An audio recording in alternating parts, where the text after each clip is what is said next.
অৱশেষত লটাৰী খেলৰ ticket free অৰ্থাৎ বিনামূলীয়াকৈ পাব আপুনি আপুনি লাখ লাখ টকীয়া বিলাসী বাহনৰ গৰাকী হ'ব বিচাৰিছে নেকি এটা মাত্ৰ শ্বেয়াৰ কৰিলেই মুহূৰ্তত সলনি হ'ব আপোনাৰ জীৱন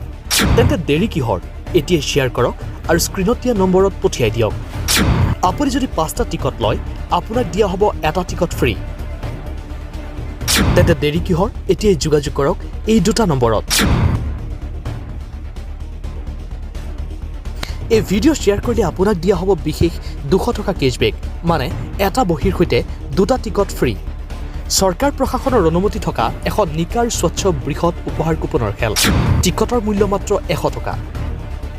নলবাৰী জিলাৰ হলবাৰীত শিলগোসানী থান শ্ৰী শ্ৰী লক্ষ্মী মন্দিৰৰ সাহায্যাৰ্থে হ'বলৈ গৈ আছে এখন ডাঙৰ উপহাৰ কুপনৰ খেল মাজত মাত্ৰ কেইটামান দিন বাকী কেইদিনমান পিছতেই আপুনি হৈ যাব পাৰে লাখ টকীয়া বিলাসী বাহনৰ গৰাকী মাত্ৰ 100 টকাত আপুনি পাব Mahindra Thar Jimny Zeta Mahindra Scorpio' Yamaha R15 আল্ট্ৰা ক্যাটন Honda Shine Maruti Swift Activa Maruti Ignis Bajaj Pulsar 250 Hero Glamour Honda Dio' আৰু বহুতো চাৰিচকীয়া বাহনৰ লগতে দুচকীয়া বাহন খেল পৰিচালনা কৰাৰ দায়িত্ব কেৱল ন্যস্ত থাকিব পৰিচালনা কমিটিৰ ওপৰত আমি কেৱল প্ৰচাৰহে কৰিছোঁ